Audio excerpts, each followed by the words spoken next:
வணக்கம் மாணவர்களே. இன்றைக்கி நம்ம 11th கிளாஸோட 8th லெசன் பார்க்க போகிறோம். அதாவது இந்த லெசனில் என்ன இருக்கும் அப்படின்னா, India before independence and after independence. Before இண்டிபெண்டன்ஸில் எக்கனாமி எப்படி இருந்துச்சு, ஆஃப்டர் இண்டிபெண்டன்ஸில் எக்கனாமி எப்படி இருந்துச்சு, இதை தான் நம்ம பார்க்க போகிறோம். அண்ட் ஹிஸ்டாரிக்கலாக பார்க்கும்போது நம்ம ஸ்பெசிஃபிக்காக எதை பார்ப்போம் அப்படின்னா, இட்ஸ் அபவுட் எக்கனாமிக்கலாக என்ன நடந்துச்சு இந்தியாவில். ஓகே, ஹிஸ்டாரி வந்து பார்த்துட்டு அதுக்கு ரிலேட்டான எக்கனாமி என்ன நடந்துச்சுங்கிறத பார்க்க போகிறோம். ஓகே, அதுதான் இந்த லெசனில் ஃபுல்லாகவே இருக்கும். அதாவது ஹிஸ்ட்ரி டாபிக் முக்கியம், அதுக்கு தொட்டு நம்ம வந்துட்டு என்னென்னா எக்கனாமிக்கலாக இந்தியா எப்படியெல்லாம் அஃபெக்ட் ஆச்சு, எப்படி வந்துட்டு இண்டஸ்ட்ரியல் செக்டார் அஃபெக்ட் ஆச்சு, எப்படி வந்துட்டு வணிகம் அஃபெக்ட் ஆச்சு, எப்படி வந்துட்டு இங்கே வந்துட்டு நிதி உதவிகள்லாம் வந்துட்டு கிடைக்காம போச்சு, இது எல்லாத்தையும் நம்ம ஃப்ளோவாக பார்க்க போகிறோம். முதல்ல இதுக்கு எல்லாத்துக்கும் வந்துட்டு மூல காரணமாக எப்படி ஆரம்பிச்சிச்சுங்கிறதுலேருந்து பார்க்கலாம். ஸோ இதெல்லாம் எங்கேருந்து ஆரம்பிச்சிச்சுன்னா, போர்ச்சுகீஸில் இருந்து வாஸ்கோட காமா வந்துட்டு ட்ராவல் பண்ணி இந்தியாவுக்கு வந்தார். ஓகே, ஆஃப்ரிக்காவோட ஹோஸ்ட்டை சுற்றி இந்தியாவை வந்துட்டு அவர் ரீச் பண்ணார்.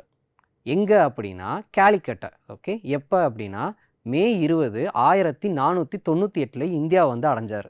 அங்கே இருந்து தான் இந்த காலனைசேஷன், ஓகே, இந்தியாவை வந்துட்டு மித்த யூரோப்பியன் கண்ட்ரீஸ் வந்துட்டு காலனைஸ் பண்ணுறதே ஸ்டார்ட் ஆச்சு. இது எங்கேருந்து ஸ்டார்ட் ஆச்சுன்னா வாஸ்கோட காமா இங்கே வந்ததில் இருந்தான். ஓகே, ஸோ இதில் ஃபஸ்ட்டு போர்ச்சுகீஸ் வந்தாங்க. அதுக்கடுத்து நம்ம இங்கே மெயினாக பார்க்க போகிறது யார் அப்படின்னா பிரிட்டிஷ் தான். அவங்க தான் வந்துட்டு இந்தியாவை பல காலமாக காலனைஸ் பண்ணி வச்சுருந்தாங்க. அது போக நிறைய எக்கனாமிக்கலாக இங்கே வந்துட்டு சுரண்டல்கள் நடந்துச்சு. இந்தியாவோட நிறைய ரிசோர்ஸஸை வந்து சுரண்டி கொண்டு போனாங்க. ஸோ பிரிட்டிஷை தான் நம்ம மேஜராக பார்ப்போம். ஹிஸ்டரியில் தான் வந்துட்டு என்னென்னா, நீங்கள் வந்துட்டு ஃப்ரான்ஸ் எப்படி இந்தியாவை வந்துட்டு ஆட்டி வச்சாங்க, போர்ச்சுகீஸ் என்ன பண்ணாங்க அப்படிங்கிறத ஸ்பெசிஃபிக்காக பார்ப்பீங்க. இங்கே இந்தியாவோட எக்கனாமி மேஜர் அஃபெக்ட் ஆனது காரணம் யாருன்னா பிரிட்டிஷு.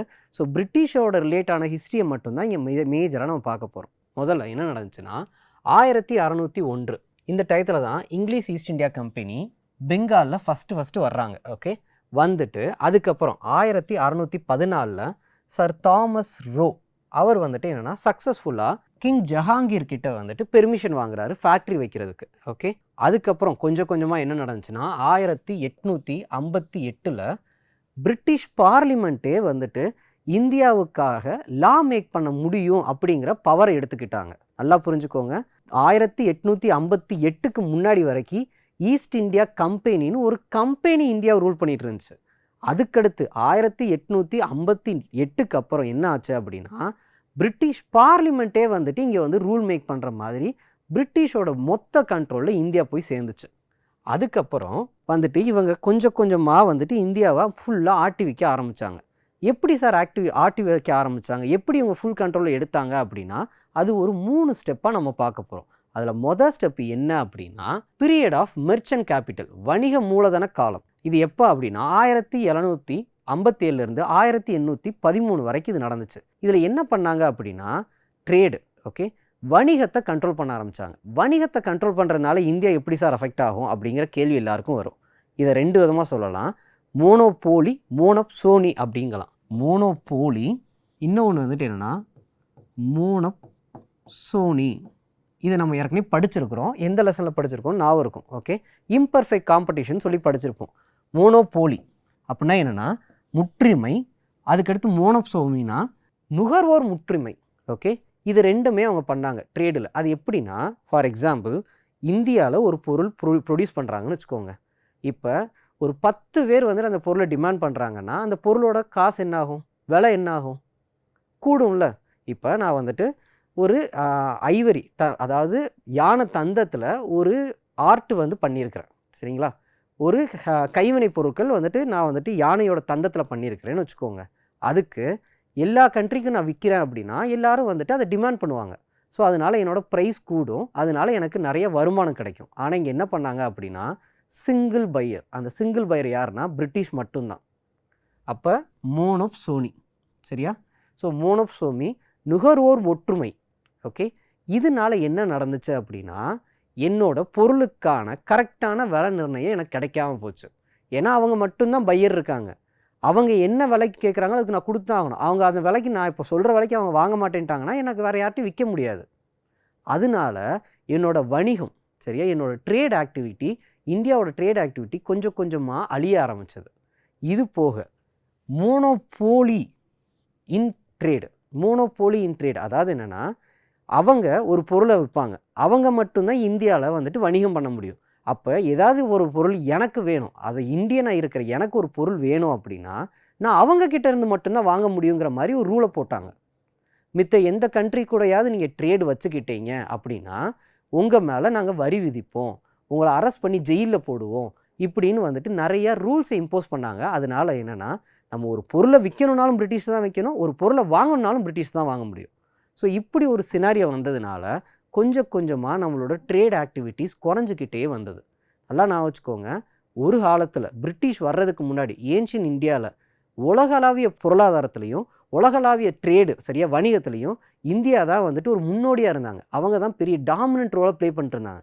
ஆனால் இந்த பிரிட்டிஷ் வந்துட்டு என்ன பண்ணாங்க அப்படின்னா, நீ எல்லாருக்கெல்லாம் செல் பண்ணக்கூடாது, உன் பொருளை என்கிட்ட மட்டும்தான் விற்கணும், நான் அதுக்கு என்ன விலை சொல்கிறேன்னா அதுக்கு தான் எனக்கு விற்கணும், அது போக உனக்கு ஏதாவது ஒரு பொருள் வேணும்னா அதை என்கிட்ட இருந்தால் நீ வாங்கணும், அது நான் எவ்வளோ ஹை ப்ரைஸில் வச்சாலும் நீ என்கிட்ட தான் வாங்கணும், இப்படி நீ இதை விட்டு வேறு யார்ட்டையாவது வாங்கினியோ இல்லை வேறு யார்ட்டையாவது விற்றையோ உன்னையும் நான் அரெஸ்ட் பண்ணிடுவேன், உனக்கு நான் அதிகமான வரி விதிப்பேன், உனக்கு நிறைய ஃபைன் போடுவேன் அப்படின்னு சொல்லி நம்மளோட ட்ரேடை கொஞ்சம் கொஞ்சமாக வந்து அழிக்க ஆரம்பித்தாங்க.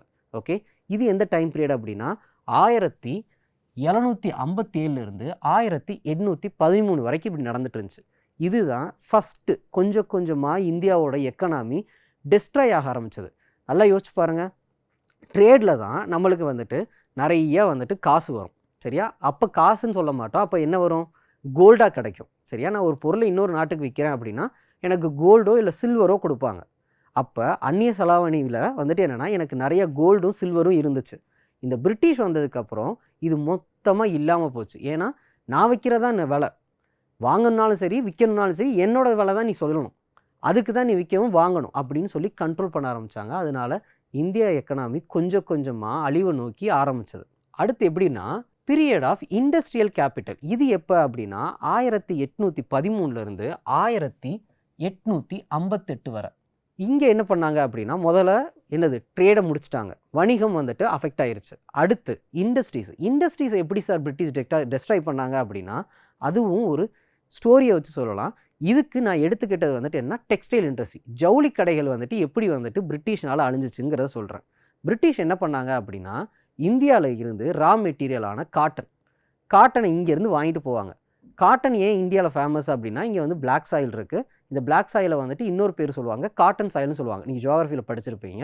ஸோ இங்கே காட்டன் உற்பத்தி நிறையா நடக்கும் சரிங்களா. ஸோ இந்த காட்டனை கம்மியான விலைக்கு பிரிட்டிஷ் வாங்க ஆரம்பித்தாங்க. நல்லா நான் வச்சுக்கோங்க, நான் ஒரு பொருளை விற்கணுன்னாலும் யார்கிட்ட விற்கணும், பிரிட்டிஷ்கிட்ட தான் விற்கணும். மோனோப்சோனி அவங்க தான் வந்துட்டு சிங்கிள் பையராக இருந்தாங்க. ஸோ அதனால் என்னென்னா என் பொருள் அவங்கக்கிட்ட மட்டும்தான் விற்க முடியும், அப்போ அவங்க சொல்கிற விலைக்கு தான் நான் விற்கணும். ஃபார் எக்ஸாம்பிள் நான் வந்துட்டு 1 kg காட்டனை 10 பைசாவுக்கு பிரிட்டிஷ்ட விற்கிறேன். ஓகே, இப்போ பிரிட்டிஷ் என்ன பண்ணுவாங்க அப்படின்னா அதை அவங்களோட நாட்டுக்கு கொண்டு போயிட்டு அதை வந்துட்டு கிளாத்தாக மாற்றி கொண்டு வருவாங்க. ஓகே, ஜவுளிகளாக மாற்றி கொண்டு வருவாங்க.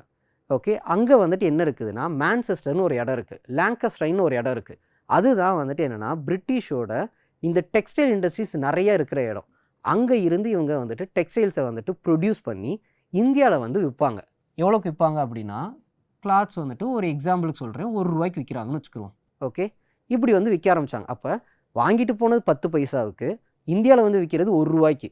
சார் 10 பைசா ₹1 என்ன பெருசா அப்படின்னா நல்லா யோசிச்சு பாருங்கள், 90 பைசா. Okay, 90% price. ஓகே, அப்போ என்னென்னா அதிகமான விலைக்கு இவங்க வந்துட்டு ஃபினிஷ்டு ப்ராடக்டை இந்தியாவில் வந்து விற்க ஆரம்பித்தாங்க. சரி சார், நான் வந்தது இந்தியன், நான் எதுக்கு வந்துட்டு அந்த பிரிட்டிஷோட பொருளை வாங்கணும், நான் வாங்காமல் இங்கேயே வந்துட்டு நிறையா பேர் நெசவு தொழில் பண்ணுவாங்க, அவங்கக்கிட்டேருந்து நான் ஜவுளி வாங்கலாம்ல, நான் அப்படி வாங்கினேன்னா நான் எப்படி வந்துட்டு இங்கே இருக்கிற டெக்ஸ்டைல் இண்டஸ்ட்ரி அழிஞ்சிருக்கும் அப்படின்னு நீங்கள் கேட்டிங்கன்னா இங்கே தான் என்ன பண்ணுவாங்க அப்படின்னா இந்தியன் கிளாத்ஸ், இதுக்கு மேனுஃபேக்சரிங் காஸ்ட் வந்துட்டு 50 பைசா தான் ஆயிருக்கும் சரியா. ஸோ நீங்கள் என்ன நினைப்பீங்க, அப்போ நான் இந்தியன் ப்ராடக்ட்டை 50 காசுக்கே வாங்கிடலாம்ல அப்படின்னு நீங்கள் நினச்சிட்டு இருப்பீங்க. ஆனால் இங்கே தான் பிரிட்டிஷ் என்ன கிளவராக பண்ணுவாங்க அப்படின்னா இதுக்கு நிறைய வரி போட்டுருவாங்க. ஸோ நிறையா வரி போட்டு இதை ₹5 விற்க ஆரம்பிச்சிருவாங்க. புரியுதா? அப்போ இப்போ நீங்கள் வந்து பார்க்குறீங்க நான் வந்துட்டு எந்த பொருளை வாங்கலான்ட்டு, பிரிட்டிஷோட கிளாத் ₹1, இந்தியன் கிளாத் ₹5. ஆனால் உண்மையாகவே வந்துட்டு அந்த கிளாத் 50 காசு தான் இருந்திருக்கும். ஆனால் பிரிட்டிஷ் வந்துட்டு என்னென்னா இந்தியன் ப்ராடக்ட்டுக்கு நிறைய வரி விதிச்ச ஆரம்பித்தாங்க. ஸோ இந்த நிறையா வரி போட்டதுனால என்னாச்சு அப்படின்னா அந்த பொருளோட மதிப்பு கூடிருச்சு, ப்ரைஸ் ரொம்ப அதிகமாகிருச்சு. அப்போ வேறு வழி இல்லை, நம்ம என்ன பண்ணுவோம், நம்ம கம்மியாக எந்த ப்ரைஸில் கிடைக்குதோ அதை தான் வாங்க ஆரம்பிப்போம். அப்படி ஆச்சுன்னா எல்லாரும் என்ன பண்ணுவாங்க, இந்த பிரிட்டிஷ் கிளாத்ஸ் தான் வாங்க ஆரம்பித்தாங்க. அதனால கொஞ்சம் கொஞ்சமாக என்ன ஆச்சு அப்படின்னா, இந்த இந்தியன் கிளாத் இண்டஸ்ட்ரீஸ், இந்த நெசவு தொழில் கொஞ்சம் கொஞ்சமாக அழிய ஆரம்பிச்சது. புரியுதா? இப்படி தான் இந்தியாவோட டெக்ஸ்டைல் இண்டஸ்ட்ரி கொஞ்சம் கொஞ்சமாக அழிவை நோக்கி போக ஆரம்பிச்சது. இது ஒரு பெரிய இஷ்யூ. இப்படி ஒரு ஒரு இண்டஸ்ட்ரியும் அவங்க வந்துட்டு அழிக்க ஆரம்பித்தாங்க. புரிஞ்சுக்கோங்க. ஓகே, அப்போ என்னென்னா, இந்தியன் ப்ராடக்டை நீங்கள் வாங்குறீங்கன்னா அதில் ஹை டாக்ஸஸ் இருக்கும்.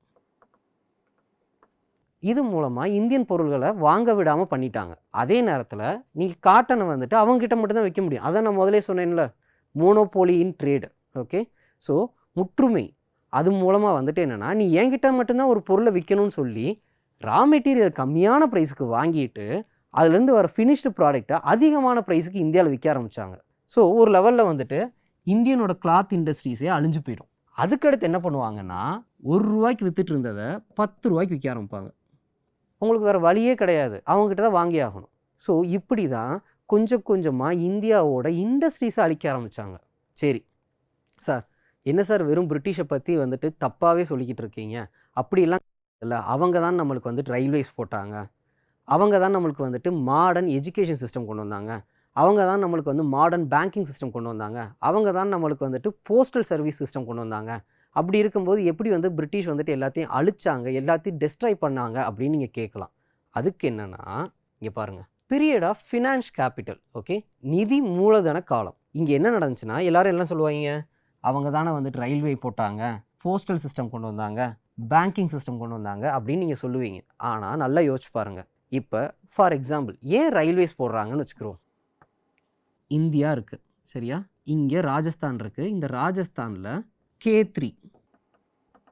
K3ன்னு ஒரு ரீஜன் இருக்குது. இது எதுக்கு ஃபேமஸ்னா காப்பருக்கு ஃபேமஸ்ஸு. ஓகே, இப்போ பிரிட்டனில் வந்துட்டு இண்டஸ்ட்ரியல் டெவலப்மெண்ட் நடந்துகிட்டு இருக்கு. அப்போ அவங்களுக்கு வந்துட்டு நிறையா மினரல் ரிசோர்ஸஸ் தேவைப்படும் சரியா. ஸோ நிறையா வந்துட்டு உலோகங்கள் தேவைப்படும். அதில் காப்பரும் ஒன்று முக்கியமானது. அப்போ இந்தியாவிலேருந்து நான் எவ்வளோ வேணாலும் காப்பர் எடுக்கலாம்னு முடிவு பண்ணிடுவாங்க சரியா. ஏன்னா அது பிரிட்டிஷோட காலனி ஆயிடுச்சு இந்தியா. இப்போ இந்தியா கிட்ட வந்துட்டு காப்பர் இருக்குது, அயன் ஓர் இருக்குது. ஸோ ஏகப்பட்ட மினரல் ரிசோர்ஸஸ் இந்தியாவில் இருக்குது சரியா. ஸோ இப்போ இந்த தாது பொருட்களை இந்தியாவிலேருந்து எடுத்துகிட்டு போகணும்னு முடிவு பண்ணிட்டாங்கன்னு வச்சுக்கோங்க. நல்லா யோசிச்சு பாருங்கள், பிரிட்டிஷ் வந்துட்டு கடல் வழியாக தான் வந்துட்டு அதை யூரோப்புக்கு கொண்டு போக முடியும். ஆனால் கடல் கரைக்கு கிட்ட கொண்டு வரணும்ல, அந்த ஹோஸ்டல் ரீஜன் கிட்ட கொண்டு வரணும்ல. அப்படி கொண்டு வரணும்னு வச்சுக்கோங்க, அப்போ என்ன பண்ண முடியும், அவங்க வந்துட்டு என்ன, அப்போ என்ன மாட்டு வண்டி இருக்கும். அப்படி இல்லைன்னு வச்சுக்கோங்க, சின்ன சின்ன ட்ரக்கு மாதிரி இருக்குன்னு வச்சுக்கோங்க. அப்போல்லாம் வந்துட்டு பெரிய பெரிய ட்ரக்கு அதெல்லாம் கிடையாது. ஒரு குட்டியான வண்டி இருக்குதுன்னு வச்சுக்கோங்க. அதில் எவ்வளோ தான் நீங்கள் காப்பர் தூக்கிட்டு வர முடியும். அதனால அவங்க என்ன பண்ணாங்க அப்படின்னா, ஒரு ரயில்வே லைனை போடுவோம். ஓகே, ஜார்க்கண்டில் வந்துட்டு நிறைய மினல் இருக்கா, அப்போது ஒரு ரயில்வே லைனை போடலாம். ஓகே, தமிழ்நாட்டில் வந்து நிறைய மினல் இருக்கா, ஒரு ரயில்வே லைனை போட்டு ஹோஸ்டல் ரீஜன் கொண்டு வருவோம். இப்படி ஹோஸ்டல் ரீஜன் சரியா, இந்த மாதிரி வந்துட்டு கடலுக்கிட்டக்க போய் கனெக்ட் பண்ணுறதுக்காக மட்டும்தான் அவங்க ரயில்வேஸ் போட்டுக்கிட்டாங்க. உண்மையாகவே வந்துட்டு டெவலப்மெண்ட்டு மேம்பாட்டுக்காக அதை பண்ணலை. இங்கே இருக்கிற மினரல் ரிசோர்ஸை எக்ஸ்ப்ளாய் பண்ணுறதுக்காக அவங்க ரயில்வேஸ் போட்டாங்க. சரி சார், ரயில்வேஸை வந்துட்டு இங்கே இருக்க மினரல் ரிசோர்ஸை எக்ஸ்ப்ளாய் பண்ணுறதுக்காக போட்டாங்கன்னு சொல்கிறீங்க, நான் ஒத்துக்கிறேன். ஆனால் அவங்க போஸ்டல் சிஸ்டம் கொண்டு வந்தாங்கல்ல, அது ஒரு நல்ல விஷயம் தானே அப்படின்னு நினச்சிங்கன்னா, போஸ்டல் சிஸ்டம் எதுக்கு அப்படின்னா, இவ்வளோ பெரிய இந்தியாவை ஒரு கொஞ்சோண்டு பாப்புலேஷன் இருக்க பிரிட்டிஷ் ஆளணும். அப்படிங்கிறப்ப வந்துட்டு என்னென்னா, கண்டிப்பாக கம்யூனிகேஷன் ஸ்ட்ராங்காக இருக்கணும். ஃபார் எக்ஸாம்பிள், இப்போ மகாராஷ்டிராவில் வந்துட்டு ஒரு எக்ஸ்ட்ரீமிஸ்ட் குரூப் வந்துட்டு ஃபைட் பண்ண ஆரம்பிச்சிட்டாங்க பிரிட்டிஷை எதிர்த்து அப்படின்னா, அவங்ககிட்ட போலீஸ் பாப்புலேஷன் அங்கே கம்மியாக இருக்குதுன்னா, அந்நேரம் பக்கத்து ஸ்டேட்லேருந்து இல்லை பக்கத்து வில்லேஜ்லேருந்து போலீஸை மொபிலைஸ் பண்ணி கொண்டு வரணும், ஆர்ம்ஸை மொபிலைஸ் பண்ணி கொண்டு வரணும். அப்போ அந்த இன்ஃபர்மேஷனை கொண்டு போய் சேர்க்கணும்ல, அதுக்கு தான் போஸ்டல் சிஸ்டம். ஓகே, அதுக்கு தான் கம்யூனிகேஷன் சிஸ்டம். ஸோ ஆக மொத்தத்தில் அதுவுமே வந்துட்டு இந்தியாவை கண்ட்ரோலில் வச்சுக்கிறதுக்காக. அது போக பேங்கிங் சிஸ்டம் எது கொண்டு வந்தாங்கன்னா, இங்கே பிரிட்டன்லேருந்து வந்துட்டு வணிகம் பண்ண வந்திருப்பாங்கள்ல, ஓகே, அவங்களுக்கு காசு தேவைப்படும் பிஸ்னஸ் பண்ணுறதுக்கு. அதுக்கு நம்ம இந்தியர்கள் வந்துட்டு டெபாசிட் பண்ணுற மணியை அவங்களுக்கு லென் பண்ணி அவங்கள பிஸ்னஸில் க்ரோ பண்ண வைப்பாங்க. நல்லா யோசிச்சு பாருங்கள், அந்த மணி இந்தியர்களுக்கு வந்துட்டு லோனாக போய் சேரலை, அங்கே இருந்து பிரிட்டன்லேருந்து வர பிரிட்டிஷர்ஸுக்கு தான் அது லோனாக போய் சேர்ந்து அவங்க வணிகம் பண்ணி அவங்க வந்துட்டு வளர்கிறதுக்கு தான் ஹெல்ப் பண்ணுச்சு. இப்படி எல்லாமே வந்துட்டு என்னென்னா, இந்தியாவோட ரிசோர்ஸஸை வந்துட்டு சுரண்டுறதுக்காக தான் பண்ணாங்களே தவிர, இந்தியாவுக்கு அவங்க எதுவும் வந்துட்டு ஒரு மேம்பாடை கொடுக்கணும், இந்திய மக்கள் வளர்ச்சி அடையணும் அப்படிங்கிறதுக்காக அவங்க பண்ணலை. ஸோ இப்படி தான் எல்லாமே நடந்துச்சு. சரி சார் எஜுகேஷன் சிஸ்டம் வந்துச்சுல்ல, அதை என்ன சார் சொல்ல போகிறீங்க அப்படின்னா, எஜுகேஷனுமே என்னென்னா அங்கே இருக்கிற இங்கே நிறைய பேரை வேலைக்கு வைக்க முடியல. இவ்வளோ பெரிய பாப்புலேஷன் மேனேஜ் பண்ணுறதுக்கு நிறைய ஆள் தேவைப்பட்டாங்க. ஸோ இங்கே இருக்கிறவங்கள எஜுகேட் பண்ணி அவங்க வேலைக்கு வச்சுக்கிட்டாங்க, அவ்வளோதான். மற்றபடி ஃபுல் கண்ட்ரோல் எங்கே இருந்துச்சுன்னா ஹையர் அஃபீஷியலில் இருக்கிற பிரிட்டிஷ் பீப்புள்ஸ்ட்டு தான் இருந்துச்சு. ஸோ இப்படி முதல்ல என்ன பண்ணாங்க, ட்ரேட் அஃபெக்ட் பண்ணாங்க. சரியா, முதல்ல வணிகம் அஃபெக்ட் ஆச்சு. அதுக்கடுத்து என்னாச்சுன்னா இண்டஸ்ட்ரீஸு, தொழில் வளர்ச்சி இல்லாமல் போச்சு. அடுத்து என்ன ஆச்சு அப்படின்னா மேம்பாடும் இல்லாமல் போச்சு.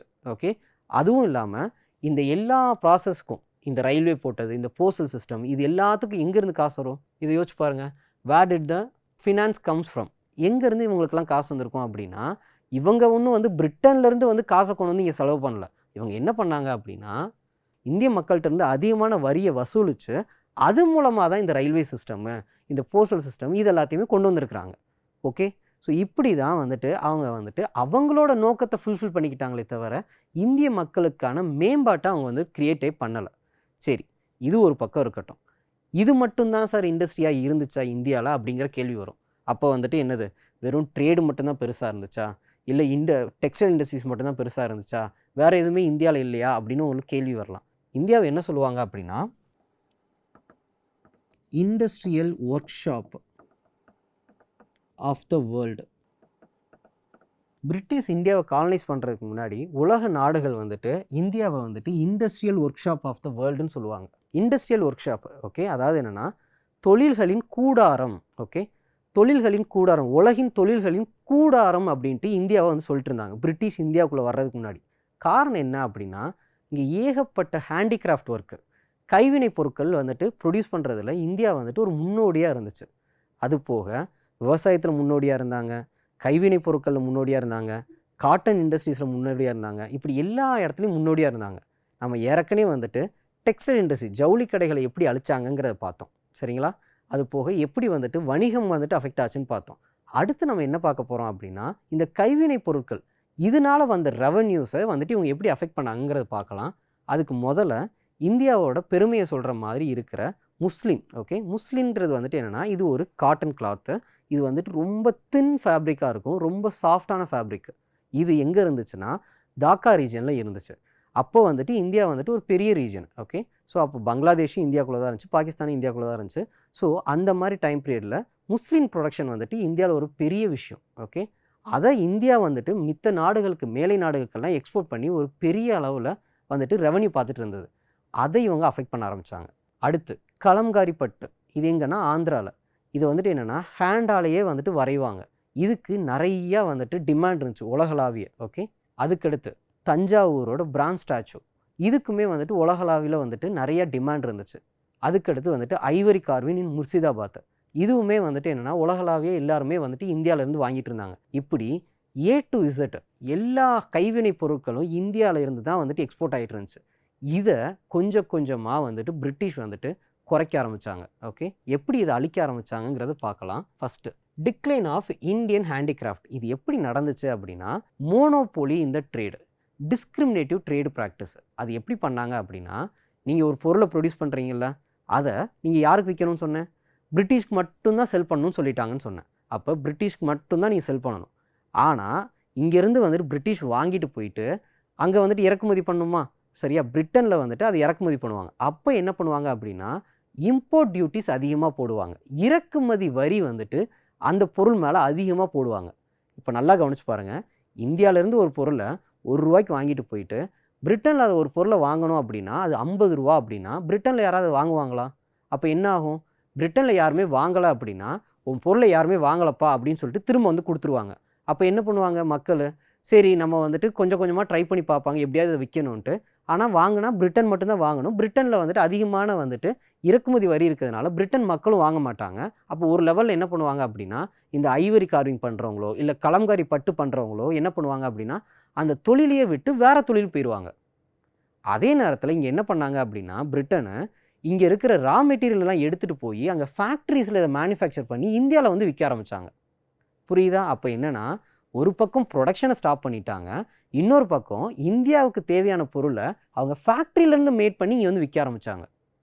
ஸோ இப்படி அதிகமான வரியை விதிச்சு, ஓகே, இறக்குமதி வரியை வந்துட்டு அதிகமாக விதித்து இந்தியாவோட கைவினை பொருட்கள் இண்டஸ்ட்ரியையே டிஸ்ட்ராய் பண்ணாங்க.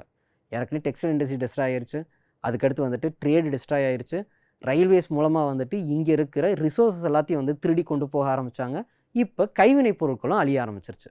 ஸோ இப்படி பிரிட்டிஷ்னால் வந்துட்டு கொஞ்சம் கொஞ்சமாக இந்தியாவோட வருமானம் எல்லாமே டிக்ரீஸ் ஆக ஆரம்பிச்சது. ஓகேயா? ஸோ இதுக்கு காரணம் என்ன அப்படின்னா டிஸ்கிரிமினேட்டரி டாரிஃப் பாலிசி, பாகுபாடான சுங்கவரி சட்டம். ஓகே, அது போக வந்துட்டு பிரிட்டிஷ் வந்ததுக்கப்புறம் என்ன ஆச்சு அப்படின்னா அதுக்கு முன்னாடி வரைக்கும் வந்துட்டு நவாபு ராஜாக்கள் தான் இருந்தாங்க. இந்த நவாபுகள் ராஜாக்கள் என்ன பண்ணுவாங்க அப்படின்னா இங்கே இருக்கிற இந்த கைவினை பொருட்கள் செய்கிறவங்க இல்லைனா இந்த ஜவுளி தொழில் செய்கிறவங்க திடீர்னு அவங்க ஏதாவது வந்துட்டு ஃபினான்ஷியலாக பிரச்சனையில் மாட்டிக்கிட்டாங்க அப்படின்னா அவங்களுக்கு இவங்க தான் கொஞ்சோண்டு காசு கொடுத்து எய்டு பண்ணி வந்துட்டு அவங்கள காப்பாற்றி வச்சுருந்தாங்க. இப்போ என்னாச்சு, ராஜாக்களும் கிடையாது, யாருமே கிடையாது. அப்போ என்ன ஆகும், பிரிட்டிஷ் தான் ஃபுல்லாக கண்ட்ரோல் பண்ணுறாங்க. ஸோ ஒரு லெவலில் வந்துட்டு பிரிட்டிஷை டிபெண்ட் பண்ணியிருக்கிறதுனால பிரிட்டிஷ் உங்களுக்கு எதுவுமே பண்ணாதனாலையும் வந்துட்டு ஹேண்டிகிராஃப்ட் இண்டஸ்ட்ரீஸ் கொஞ்சம் கொஞ்சமாக அழிவை நோக்கி போக ஆரம்பிச்சது. அது போக வந்துட்டு மெஷின்ஸ் மூலமாக மேனுஃபேக்சர் பண்ண பொருளை இந்தியாவில் வந்து விற்கிறது, ரயில்வேஸ் மூலமாக வந்துட்டு இங்கே இருக்கிற ரிசோர்ஸ் எல்லாம் அவங்க கொண்டு போயிட்டு இருக்காங்க. இப்போ பிரான்ஸ் மேக் பண்ணணும் அப்படின்னு வச்சுக்கோங்களேன், உங்களுக்கு வந்துட்டு அதுக்கான மினரல் ரிசோர்ஸ் தேவைப்படும். ஓகே, இதே இது வந்துட்டு நான் வந்துட்டு அயனை யூஸ் பண்ணி வந்துட்டு ஒரு ஸ்டாச்சு பண்ணுறேன்னா எனக்கு வந்துட்டு கனிம வளங்கள் நிறையா தேவைப்படும். ஓகே, இரும்பு கனிம வளங்கள் எனக்கு நிறைய தேவைப்படும். அது எல்லாத்தையும் தான் இவங்க எக்ஸ்ப்ளோர் பண்ணி கொண்டு போயிடுறாங்களே, அப்புறம் எப்படி நான் ஹேண்டிகிராஃப்ட் இண்டஸ்ட்ரீஸை வந்துட்டு காப்பாற்ற முடியும்? ஸோ இப்படி கொஞ்சம் கொஞ்சமாக எல்லாம் அழிவை நோக்கி போக ஆரம்பிச்சது. எக்கனாமி கொஞ்சம் கொஞ்சமாக டிஸ்ட்ராய் ஆக ஆரம்பிச்சது. ஸோ இப்படி தான் இந்தியாவோட எக்கனாமி ஒன்று ஒன்றா அழிய ஆரம்பிச்சது. சரி சார், இதெல்லாம் அழிஞ்சிருச்சு, இன்னமும் என்கிட்ட விவசாயம் இருக்குதுல்ல. இந்தியாவில் விவசாயம் தான் வந்துட்டு ஒரு முன்னோடியாக இருந்துச்சு. Backbone of Indian economy வந்துட்டு அக்ரிகல்ச்சர் செக்டார் நான் படிச்சிருக்கிறேன் ஸ்கூலில். நான் வந்துட்டு 6th 7thலேயே இதை படிச்சிருக்கிறேன். அக்ரிகல்ச்சர் செக்டார் தானே டாமினண்ட்டான ஒன்று, அது என்ன சார் ஆச்சு அப்படின்னு கேட்டிங்கன்னா அதையும் அடுத்து டிஸ்ட்ராய் பண்ண ஆரம்பித்தாங்க. அதுக்கு முன்னாடி வந்துட்டு நம்ம என்ன தெரிஞ்சுக்கலாம் அப்படின்னா இந்த பிரிட்டிஷ் வர்றதுக்கு முன்னாடி வரைக்கும் நம்ம என்ன கல்டிவேட் பண்ணுவோம் அப்படின்னா ஃபுட் கிராப்ஸு, நம்ம சாப்பாடு தேவைக்கான பொருள்களை தான் நம்ம கல்டிவேட் பண்ணிகிட்டு இருந்தோம். ஆனால் இந்த பிரிட்டிஷ் வந்ததுக்கப்புறம் என்ன பண்ணாங்க அப்படின்னா பிளான்டேஷன் கிராப்னு சொல்லுவாங்க. டீ, காஃபி, ரப்பரு, இண்டிகோ இதெல்லாம் வந்துட்டு அவங்களுக்கு அங்கே நிறைய தேவை இருக்கிறதுனால அதை இங்கே கல்டிவேட் பண்ண வச்சாங்க. ஸோ அதனால் வந்துட்டு நம்மளுக்கு சாப்பாடுக்கே வழி இல்லாமல் போய் நிறைய ஃபெமைனை இந்தியா ஃபேஸ் பண்ணுச்சு. ஓகே, ஸோ அதனால் நிறைய மக்கள் அழிய ஆரம்பித்தாங்க. அக்ரிகல்ச்சர் செக்டார் கொஞ்சம் கொஞ்சமாக அழிவை நோக்கி போச்சு. இந்த அக்ரிகல்ச்சர் செக்டார் ஓகே, இந்த விவசாய தொழில் வந்துட்டு எப்படி நலிவடைஞ்சது அப்படின்னா அதுக்கு ஒரு 3 பாலிசி இருக்குது. ஓகே, அந்த 3 பாலிசியை தான் நம்ம ஸ்பெசிஃபிக்காக பார்க்க போகிறோம். இந்த அக்ரிகல்ச்சர் செக்டாரை அஃபெக்ட் பண்ணுறதுக்கு அவங்க என்ன பண்ணாங்க அப்படின்னா யார் ஒரு நிலத்தில் கல்டிவேட் பண்ணணும், யார் அந்த நிலத்தோட உரிமையாளர், யார் வந்துட்டு அந்த நிலத்தில் இருந்து வரியை கட்டணும், இப்படிங்கிறத எல்லாத்தையுமே வந்துட்டு இந்த பிரிட்டிஷ் தான் டிசைட் பண்ணாங்க. இதனால கொஞ்சம் கொஞ்சமாக வந்துட்டு விவசாய செக்டார் வந்துட்டு அழிவை நோக்கி போக ஆரம்பிச்சது. அதுக்கு காரணம் என்னென்னா அவங்க எடுத்துகிட்டு வந்த 3 பாலிசி. அது என்னென்னு ஒன்று ஒன்றா பார்க்கலாம். First zamindari system. இது எப்போ வந்துச்சு அப்படின்னா 1793 பெங்கால், பீகார், ஒடிசாவில் கொண்டு வந்தாங்க. இதோட ஐடியா ரொம்ப சிம்பிள். என்ன அப்படின்னா ஒரு வில்லேஜ் இருக்குது சரிங்களா, ஒரு பறந்து விரிஞ்ச ஒரு விவசாய நிலங்கள் நிரம்பிய ஒரு வில்லேஜ் இருக்குது சரியா. அந்த வில்லேஜில் அந்த கிராமத்தில் இருக்கிற லேண்டில் வரியை வசூலிக்கணும். அதாவது வரியை வசூலித்து பிரிட்டிஷ்கிட்ட கொடுக்கணும். அதுக்காக அவங்க என்ன பண்ணாங்க அப்படின்னா ஜமீன்தார்னு ஒருத்தரை அப்பாயிண்ட் பண்ணாங்க. ஸோ இந்த ஜமீன்தாரோட வேலை என்ன அப்படின்னா அங்கே இருக்கிற மக்கள் விவசாயம் பண்ணி வர்றதுல இருந்து காசை வசூலித்து வருஷம் வந்துட்டு அதை பிரிட்டிஷ்கிட்ட கொடுக்கணும். இதை என்ன பண்ணாங்க அப்படின்னா ஃபிக்ஸடாக வச்சுட்டாங்க. ஓகே, ஃபார் எக்ஸாம்பிள் வருஷத்துக்கு 10,000 ரூபா அந்த வில்லேஜிலேருந்து ஜமீன்தாருக்கு வாங்கி கொடுக்கணும்னு சொல்லிடுவாங்க. இப்போ இந்த ஜமீன்தாருக்கு என்ன பவர் கொடுப்பாங்க அப்படின்னா அங்கே இருக்கிற எல்லா நிலமும் அவர் தான் ஓனருன்னு டிக்ளேர் பண்ணிடுவாங்க. நல்லா நான் வச்சுக்கோங்க, அந்த காலத்தில் ஏன்ஷியன் டைம் பீரியட் பிரிட்டிஷ் வர்றதுக்கு முன்னாடியெல்லாம் என்னென்னா அப்போல்லாம் என்னென்னா இந்த மாதிரி பட்டா சிட்டாலாம் கிடையாது. ராஜா இருப்பார், அவர் இவங்களுக்கு இந்த லேண்டு அப்படின்னு சொல்லியிருப்பார். யாருக்கும் எழுதியெல்லாம் கொடுத்துருக்க மாட்டாங்க. ஸோ அப்படி இருந்த சினாரியோவில் இப்போ ராஜாக்கள்லாம் கிடையாது, பிரிட்டிஷ் தான். அப்போ அவங்க சொல்கிறது தான். அவங்க என்ன சொல்லிட்டாங்கன்னா இந்த லேண்டெல்லாம் இந்த இருக்கிற ஜமீன்தாருக்கு தான் சொந்தம். இப்போ நீங்கள் அந்த லேண்டில் வேலை பார்த்து நீங்கள் அதுக்கு கொஞ்சோண்டு காசை வாங்கிட்டு போய்க்கலாம், சம்பளம் மாதிரி. இல்லை நீங்கள் ரெண்ட் மாதிரி அந்த ஜமீன்தாருக்கு பே பண்ணணும் அப்படின்னு சொல்லிட்டாங்க. ஓகே, ஸோ இப்படி குத்தகைக்காரர்களாக மாறிட்டாங்க. அதாவது ஒரு காலத்தில் நிலத்தோட உரிமையாளர்களாக இருந்த விவசாயிகள் இப்போ அந்த நிலத்தில் வேலை பார்க்குற ஒரு குத்தகைக்காரர்கள் மாதிரி மாறிட்டாங்க. இப்போ என்ன நடக்கும் அப்படின்னா ஜமீன்தார் ஃபிக்ஸட் ரெவன்யூ, 10,000 வருஷத்துக்கு கொடுக்கணும்னா 10,000 அவர் கலெக்ட் பண்ணி கொடுத்துருவார். மீதி எவ்வளோ தான் வந்துட்டு அங்கே வருமானம் வந்தாலும் அதை எல்லாரும் அந்த ஜமீன்தார் எடுத்துக்க ஆரம்பித்தார். ஸோ இதனால் என்னாச்சு அப்படின்னா அந்த விவசாய நிலத்தில் வேலை பார்க்குறவங்களுக்கு வந்துட்டு என்னென்னா அதிகமான காசை நம்ம வந்துட்டு ஜமீன்தார் கொடுத்தா தான் நம்மளால் இந்த லேண்டை நம்மக்கிட்டே வச்சுக்க முடியும் அப்படிங்கிறதுக்காக அவங்க கண்டினியூஸாக வந்துட்டு அதில் கல்டிவேட் பண்ண ஆரம்பித்தாங்க. அதனால என்னாச்சுன்னா சாயிலோட அந்த மண்ணோட நல்ல தன்மைகள் போக ஆரம்பிச்சு, மலட்டுத்தன்மை நிறையா வர ஆரம்பிச்சு, இன்ஃபர்டிலிட்டி அதிகமாகி கொஞ்சம் கொஞ்சமாக விவசாயம் நலிவடைய ஆரம்பித்தது. அதே நேரத்தில் என்னாச்சுன்னா இந்த ஜமீன்தார்கள் வந்துட்டு என்னென்னா அதிகமான அப்ரெசிவாக ஃபோர்ஸ்ஃபுல்லாக வந்துட்டு வரிகளை வசூலிக்க ஆரம்பித்தாங்க. அதனாலையும் வந்துட்டு என்னென்னா இங்கே இருக்கிற விவசாயிகள் நிறைய கஷ்டத்தை ஃபேஸ் பண்ண ஆரம்பித்தாங்க. இதில் என்ன ஒரு பெரிய விஷயம் அப்படின்னா ஃபிக்ஸடான ரெவன்யூ. வருஷத்துக்கு 10,000 நீ கட்டிடணும். ஒரு எக்ஸாம்பிள் சொல்கிறேன், வருஷத்துக்கு நீ 10,000 கட்டிடணும். அது நல்ல மகசூல் வந்தாலும் சரி, இல்லை அந்த வருஷம் வந்துட்டு மழையே இல்லாமல் நலிவடைஞ்ச விவசாயம் இருந்தாலும் சரி, நீ 10,000 கட்டி தான் ஆகணும் இப்படின்னு ஃபிக்ஸடாக சொல்லிட்டாங்க. இதனால் பிரிட்டிஷ்க்கு என்ன பெனிஃபிட்னா மழை பெஞ்சாலும் சரி பெய்யலானாலும் சரி அவங்களுக்கு வருஷம் காசு வந்துடும். அதே மாதிரி ஜமீன்தாருக்கு என்னென்னா நல்லா வந்துட்டு மகசூல் வந்துச்சுன்னா அவர் நிறைய ப்ராஃபிட் பார்த்துருவார். இதில் ஆக மொத்தத்தில் அஃபெக்ட் ஆனது யாருன்னா அங்கே இருக்கிற விவசாயிகள் தான். ஸோ இப்படி விவசாயம் கொஞ்சம் கொஞ்சமாக ஃபஸ்ட்டு அடியாக ஆரம்பிச்சது. அடுத்த சிஸ்டம் பேர் தான் என்ன அப்படின்னா மகள்வாரி சிஸ்டம். இது இப்போ அப்படின்னா 1822 மத்திய பிரதேஷ் அந்த பஞ்சாபில் கொண்டு வந்தாங்க. இதில் என்ன பண்ணாங்க அப்படின்னா இதில் ஜமீன்தாருக்கு வந்து பவர்லாங்கிற மாதிரியெல்லாம் வைக்காமல் என்ன பண்ணிட்டாங்கன்னா அந்த வில்லேஜில் இருக்க மக்களுக்கே அந்த லேண்டோட ஓனர்ஷிப் ரைட்ஸ் இருக்குது. நீங்களே அந்த லேண்டுக்கு ஓனராக இருந்துக்கோங்க. ஆனால் வருஷம் எனக்கு வந்து நீங்கள் டேக்ஸ் பே பண்ணிடணும். சரியா? அந்த வில்லேஜ் மொத்தமாக சேர்ந்து இவ்வளோ டேக்ஸ் பே பண்ணிடணும். அதுவும் இல்லாமல் இங்கே வந்துட்டு எவ்வளோ வரி கட்டணுங்கிறது ஃபிக்ஸட்லாம் கிடையாது. பிரிட்டிஷ்லேருந்து ஒரு ஆள் வருவார். அவர் அந்த வருஷத்தோட மகசூலை பார்த்துட்டு இந்த வருஷம் நல்ல மகசூல் இருக்குது, அதனால் நீங்கள் இவ்வளோ வரி கட்டுங்க. சரியா? இந்த வருஷம் கம்மியான மகசூல் தான் இருக்குது, ஸோ இவ்வளோ வரி கட்டினா போதும் அப்படிங்கிறத அவர் சொல்லிடுவார். அதுக்கப்புறம் அந்த வில்லேஜோட ஹெட் இருப்பார் தெரியுமா, அந்த வில்லேஜோட ஒரு ஹையர் பர்சன் இருப்பார்ல, அவர் வந்துட்டு இந்த மக்கள்கிட்ட எல்லாரும் காசை வாங்கி அதை அந்த பிரிட்டிஷ் அஃபிஷியல்கிட்ட கொடுப்பாங்க. ஸோ இந்த இடத்துல பார்த்தீங்கன்னு வச்சுக்கோங்களேன், இங்கே இந்த வரி சிஸ்டம் இருக்குது தெரியுமா, இது வந்து ஃபிக்ஸடு கிடையாது. ஜமீன்தாரில் அது ஃபிக்ஸடாக இருந்துச்சு. ஆனால் இங்கே மகள்வாரியில் அது ஃபிக்ஸடு கிடையாது. வருஷம் அது மாறிக்கிட்டே இருக்கும். அது போக அங்கே ஜமீன்தார் தான் கலெக்ட் பண்ணிட்டு இருந்தார். இங்கே வந்துட்டு என்ன அந்த வில்லேஜ் ஹெட்டு கலெக்ட் பண்ணார். அங்கே வந்துட்டு என்ன லேண்டோட ஓனர்ஷிப் ஜமீன்தார்கிட்ட இருந்துச்சு. இங்கே வந்துட்டு என்னென்னா அந்த லேண்டோட ஓனர்ஷிப் அந்த மக்கள்கிட்டே அந்த வில்லேஜ் பீப்புள்கிட்டே இருந்துச்சு. ஓகே, இது 2 சிஸ்டம். அதுக்கடுத்த சிஸ்டம் என்ன அப்படின்னா ரயத்வாரி சிஸ்டம். இந்த ரயத்வாரி சிஸ்டம் தான் தமிழ்நாட்டில் இருந்துச்சு. தமிழ்நாடு, மகாராஷ்டிரா, குஜராத், அசாம், கூர்க் ரீஜனில் வந்துச்சு. 1820 கொண்டு வந்தாங்க. இதில் என்ன பண்ணாங்க அப்படின்னா டைரெக்டாக பிரிட்டிஷ் வந்துட்டு என்னென்னா மக்கள்கிட்ட வரியை வசூல் பிடிச்சாங்க. ஓகே, அதாவது என்னென்னா அங்கே இருக்கிற விவசாயிகள்கிட்ட இந்த பிரிட்டிஷர்ஸே வந்துட்டு வரியை வசூலிக்க ஆரம்பித்தாங்க. முதல்ல என்ன பார்த்தோம், ஜமீன்தார் தான் வந்துட்டு காசை வாங்கி பிரிட்டிஷ்ட்டு கொடுப்பாரு. ரெண்டாவதுல மகள்வாரில் என்ன பார்த்தோம் அப்படின்னா அங்கே இருக்கிற அந்த வில்லேஜ் ஹெட் அவர் தான் வாங்கி வந்துட்டு அங்கே பிரிட்டிஷை கொடுத்துட்டு இருந்தார். இங்கே என்னென்னா பிரிட்டிஷே டைரெக்டாக வந்துட்டு வரியை வசூலிப்பாங்க. இப்போ நீங்கள் கரெக்டாக வரியை வந்துட்டு கட்டலை அப்படின்னா என்ன ஆகும் அப்படின்னா உங்களோட நிலத்துல இருந்து உங்களை வந்துட்டு அப்புறப்படுத்திட்டு வேற ஒருத்தர் அந்த இடத்துக்கு வேலைக்கு வச்சுருவாங்க.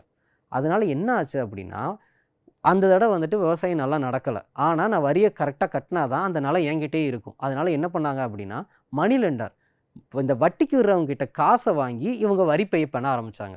வரியை கட்டுறதுக்கான வேலையை ஆரம்பித்தாங்க. அதனால என்ன ஆச்சுன்னா இங்கே மணி லெண்டர், இந்த வட்டிக்கு விடுறவங்கனால வந்துட்டு இந்த விவசாயிகள் நிறைய கஷ்டங்களை பட்டாங்க. ஓகே, ஸோ ஆக மொத்தத்தில் இந்த 3 சிஸ்டத்துலையும் நல்லா கவனிச்சிங்கன்னா நான் அதிகமாக வரி பே பண்ணி தான் ஆகணும். அப்படி நான் பே பண்ணலைன்னா என் லேண்டு என் கையை விட்டு போயிடும். அப்போ நான் என்ன பண்ணுவேன் அப்படின்னா அதிகமாக வரி பண்ணணும் அப்படின்னா நான் என்ன பண்ணுவேன், நான் கண்டினியூஸாக கல்டிவேட் பண்ணிட்டே இருப்பேன். அப்போ என்னோடய சாயிலோட குவாலிட்டி வந்துட்டு குறைஞ்சிரும். ஓகே, என் சாயிலுக்கு மலட்டுத்தன்மை நிறையா வந்துடும். அப்படின்னா ஆக மொத்தத்தில் என்ன ஆகும், கொஞ்ச நாள் கழித்து வந்துட்டு எனக்கு ஃபமைன் வந்துடும். ஏன்னா அதுலேருந்து எதுவுமே வளராதில்ல. ஸோ ஆப்வியஸாக அதனால் அக்ரிகல்ச்சர் செக்டார் கொஞ்சம் கொஞ்சமாக அழிவு நோக்கி போச்சு. இப்போ யோசிச்சு பாருங்கள், வரிசையாக எல்லா செக்டாருமே அஃபெக்ட் ஆயிடுச்சு. இதுதான் ரொம்ப மோசமான நிலை. இந்த மாதிரி தான் வந்துட்டு இந்தியன் எக்கனாமி கொஞ்சம் கொஞ்சமாக அழிவை நோக்கி போக ஆரம்பிச்சது. அதுக்கப்புறம் வந்துட்டு என்னென்னா நம்ம ஓவராலாக என்ன நடந்துச்சுங்கிற பார்க்க போகிறோம். இந்தியாவில் வந்துட்டு என்னென்னா 85% மக்கள் வந்துட்டு வில்லேஜில் தான் இருந்துட்டு இருந்தாங்க. அண்டு அவங்க வந்துட்டு என்னென்னா இந்த stagnation of the agriculture growth, அக்ரிகல்ச்சரோட க்ரோத் வந்துட்டு ஒன்றுமே இல்லாமல் கொஞ்சம் கொஞ்சமாக வந்து நலிவடைஞ்சு தேக்க நிலையை அடைஞ்சிச்சு. ஓகே, இது ஒரு பெரிய பிரச்சனை. இது காரணம் யாருன்னா இந்த பிரிட்டிஷ். அது போக என்ன நடந்துச்சுன்னா ப்ரொடக்டிவிட்டி ஆஃப் த லேண்ட் வந்துட்டு குறைஞ்சது. அது காரணம் என்ன நான் ஏற்கனவே சொல்லிட்டேன். நான் நிறைய டேக்ஸ் பே பண்ணணும். அதனால என்னென்னா நான் கண்டினியூஸாக வந்து கல்டிவேட் பண்ணிக்கிட்டே இருந்தேன். அதனால கொஞ்சம் கொஞ்சமாக என்னோட லேண்டு தன்னோட குவாலிட்டியை டீக்ரேட் பண்ணிருச்சு. அது போக இந்த ஜமீன்தாரி சிஸ்டத்தினால நிறையா இது பே பண்ண வேண்டியிருந்துச்சு. அதுக்கப்புறம் வந்துட்டு higher yield of the cash crops. நான் ஏற்கனவே சொன்னேன், இந்த பிரிட்டிஷ் வந்துட்டு என்னென்னா ஃபுட் கிராப்ஸ்லேருந்து தாண்டி கேஷ் கிராப்ஸ்க்கு போக வச்சிட்டாங்க. அதனால வந்துட்டு நிறையா வந்துட்டு சாயிலோட குவாலிட்டி போச்சு, நிறையா ஃபுட்டுக்கான அவைலபிலிட்டி கம்மியாயிருச்சுன்னு சொன்னேன்ல அது. இது போக எப்படி இண்டஸ்ட்ரீஸ் அஃபெக்ட் பண்ணாங்கிற நம்ம யாருக்கே பேசிட்டோம். பிரிட்டிஷ் ரூலில் வந்துட்டு என்னென்னா இண்டஸ்ட்ரியல் பேஸ் வந்துட்டு என்னென்னா அவங்க பிரிட்டனில் தான் தயாரித்தாங்க. இங்கேருந்து வந்து ரா மெட்டீரியல் எடுத்துகிட்டு போனாங்க. அதனால் வந்துட்டு இந்தியாவில் நிறைய அன்எம்ப்ளாய்மெண்ட் க்ரியேட் ஆச்சு. மேனுஃபேக்சரிங் வந்துட்டு அங்கே நல்லா நடந்துச்சு, இந்தியாவில் வந்து குறைஞ்சி இந்தியாவில் டீஇண்டஸ்ட்ரியலைசேஷன் நடந்துச்சு. அதாவது பிரிட்டனில் வந்துட்டு என்ன நடந்துச்சு அப்படின்னா இண்டஸ்ட்ரியல் ரெவல்யூஷன் நடந்துச்சு. ஓகே, இந்தியாவில் வந்துட்டு என்னன்னா டீஇண்டஸ்ட்ரியலைசேஷன், ஒரு தொழில்துறை எல்லாம் வந்துட்டு நலிவடைஞ்சு அது இல்லாமல் போக ஆரம்பித்தது இந்த பிரிட்டன் டைம் பீரியடில் தான். அதுக்கடுத்து வந்துட்டு என்னென்னா நம்மளுக்கு வந்து டாடா அயர்ன் அண்ட் ஸ்டீல் வந்துட்டு ஸ்டார்ட் பண்ணாங்க. பட் அதுலேயுமே ஏகப்பட்ட பிரச்சனைகள் இருந்துச்சு. ஸோ இந்தியா வந்துட்டு என்னென்னா கொஞ்சம் கொஞ்சமாக இண்டஸ்ட்ரீஸ் வந்துட்டு டெஸ்ட்ராய் ஆகி இண்டஸ்ட்ரியல் க்ரோத்தே இல்லாமல் போக ஆரம்பித்தது. இதுதான் இருக்கிறதுலே மோசமான நிலை. ஏற்கனவே ஹேண்டிகிராஃப்ட் போயிடுச்சு, டெக்ஸ்டைல் இண்டஸ்ட்ரி போயிடுச்சு, அக்ரிகல்ச்சர் செக்டார் போயிடுச்சு. ஸோ இப்படி ஒன்றா அழிவை நோக்கி போய்கிட்டு இருந்துச்சு. இது எல்லாத்தையும் தாண்டி என்னது, எல்லா ரிசோர்ஸையும் அவங்க வந்துட்டு ரயில்வே மூலமாக கொண்டு போய்கிட்டு இருக்கிறாங்க. இதுவும் பெரிய பிரச்சனை. அதுக்கடுத்து இந்த பிரிட்டிஷ்னால ஃபாரின் ட்ரேட் எப்படி அஃபெக்ட் ஆச்சுன்னா, இப்போ நான் ஒரு பொருளை பண்டைய நாட்டுக்கு விற்கிறேன், சரியா, வேற ஒரு நாடுக்கு விற்கிறேன்னு வச்சுக்கோங்க. அவங்க அதுக்கு இன்டர்ன் வந்துட்டு ஏதாவது ஒன்று கொடுப்பாங்க. என்ன கொடுப்பாங்க, அப்போ வந்துட்டு கோல்டு அண்ட் சில்வர் தான் கொடுப்பாங்க. அது வந்துட்டு என்னோட கஜானாவில் வந்துட்டு ஆட் ஆகிக்கிட்டே இருக்கும். இப்போ என்ன பண்ணாங்க பிரிட்டிஷு, நான் தான் அந்த பொருளை வாங்குவேன்ட்டாங்க. அவங்க கண்டிப்பாக வந்துட்டு கம்மியாக தான் காசு கொடுப்பாங்க. அதனால நம்மக்கிட்ட இருக்கிற ஃபாரின் ரிசோர்ஸஸ் அதுவும் குறைய ஆரம்பித்தது. ட்ரேடிங் நேஷன்ஸ் வந்துட்டு இருந்த இந்தியா இப்போ வந்துட்டு கொஞ்சம் கொஞ்சமாக வந்துட்டு ரிஸ்ட்ரிக்டிவ் ட்ரேட் பாலிசினால் அழிவை நோக்கி போக ஆரம்பித்தது. ப்ரைமரி ப்ராடக்ட்ஸ் எல்லாமே வந்துட்டு இங்கேருந்து நம்ம வந்துட்டு ரா மெட்டீரியலை எக்ஸ்போர்ட் பண்ணி அங்கேருந்து ஃபினிஷ்டு குட்ஸை வாங்குகிற ஒரு கண்ட்ரியாக மாறுச்சு இந்தியா.